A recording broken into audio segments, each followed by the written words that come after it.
Verse 713. Time-interruption, destruction, the highest reality, and mutuality. These four are imagined as involved in the idea of impermanency by the ignorant who are not endowed with intelligence. In the previous verse, I was talking about the Shravaka, spiritual seeker, who is looking for a path. And if your search takes you into Buddhism, then you'll find that you've got a lot to learn. There's a lot to find out about. There are a huge number of teachings. And one of these teachings is that of the lakshanas, or characteristics of existence. Well, usually three. And they are to do with telling you that everything is essentially unsatisfactory. Everything is basically insubstantial. There's no underlying substance behind anything. And the third one is impermanence. Everything's impermanent. And that's what this verse is about. The lakshana of impermanence. It's not a theme which these verses have addressed. These verses have been more concerned with the understanding of insubstantiality, anatta or anatman. The implications of this understanding have been gone into on a very deep level. But what about impermanence? When we start looking into what is meant by impermanence, then we might find it's quite straightforward. Time-interruption, things stop after a while. Destruction, things pass away.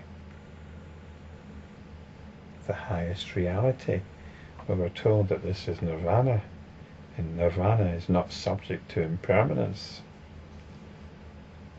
And mutuality, this is the idea that everything's interdependent. It's usually used to explain what's meant by insubstantiality or egolessness, because everything's interdependent. It doesn't really have an identity of its own. But within the context of impermanence, it means that everything's in flux. There aren't really things as such, just lots of processes going on. And processes are continually changing. They're impermanent. And eventually we all die, so what's the point in hanging on? So we can get a clear understanding of what's meant by impermanence here. And we'll think, yeah, can't really argue with that. It makes a lot of sense. Conditioned existence is impermanent. But we're being told here that this understanding of impermanency belongs to the ignorant, who are not endowed with intelligence. So,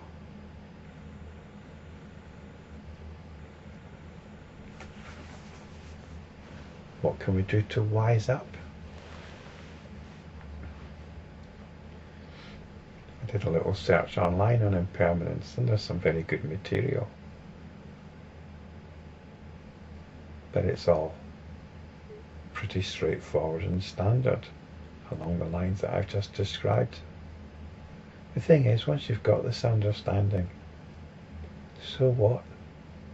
What next? Is it going to change your life?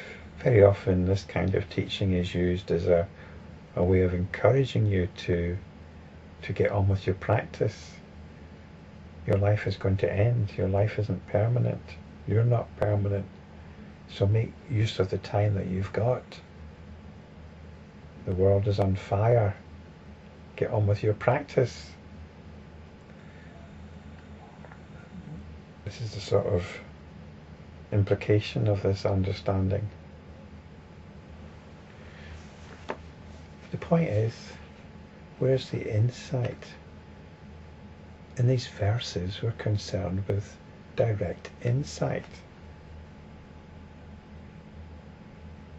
So how does the teaching of impermanency lead us to insight? We've seen often enough how the teaching on egolessness, on insubstantiality, on no birth leads to insight.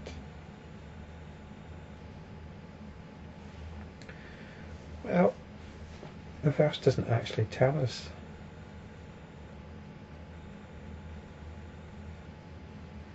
Perhaps we shouldn't bother with this teaching on impermanency.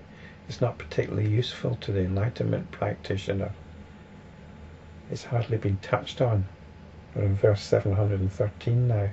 It's hardly been touched on in any of these verses.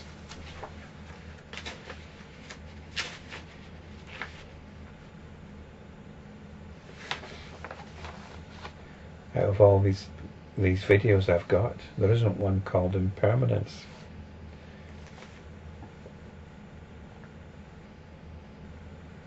Although maybe I'll call this one Impermanence.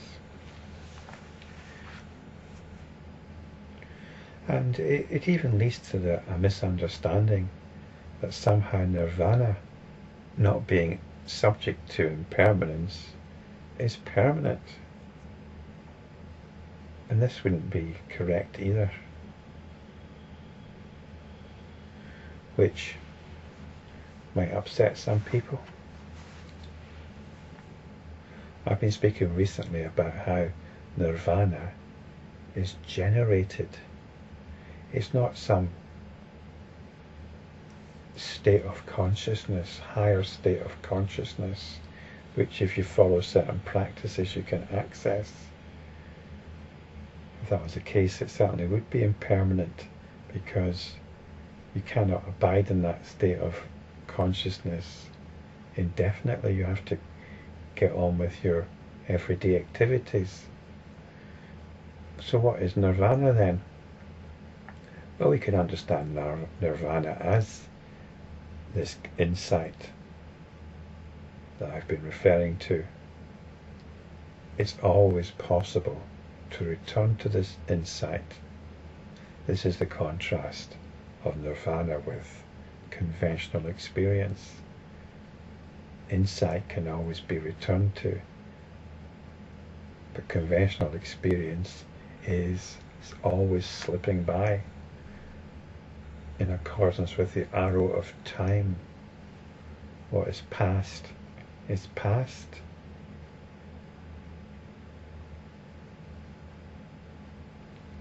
There's no longer any access to it. Your youth has gone. You do not have access to it anymore. These years have passed. But insight, spiritual insight, is always fresh. It's always new. So this is what we can understand by Nirvana. It even has an eternal quality to it. But it has to be worked at, it has to be generated. This insight has to be generated. This is the work of the enlightenment practitioner. Nirvana is the work of the enlightenment practitioner. The highest reality is the work of the enlightenment practitioner.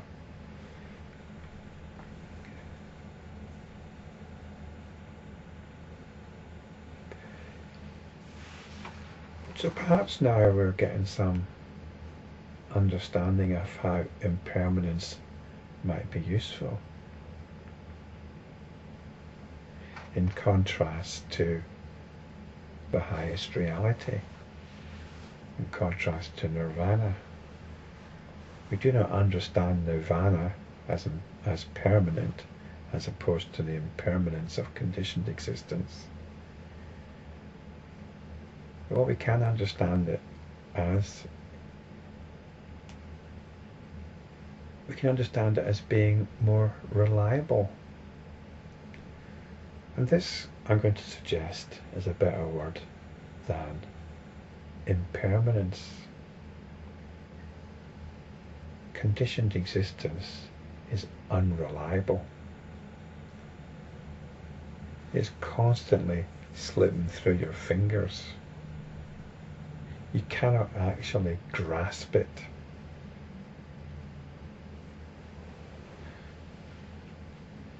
This is the meaning of impermanence. It's not reliable. Spiritual insight, though, is.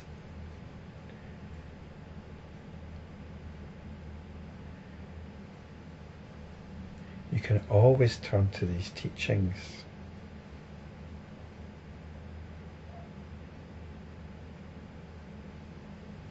No matter what you're going through, you can always return to these teachings. Sometimes it's more easy than at other times. Sometimes you might not want to. You might look at one of these verses and think.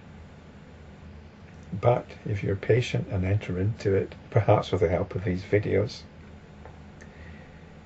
you can remember. You can remember. You can come back to insight. You can come back to realization. And this is what I mean by generating nirvana. There is always this option.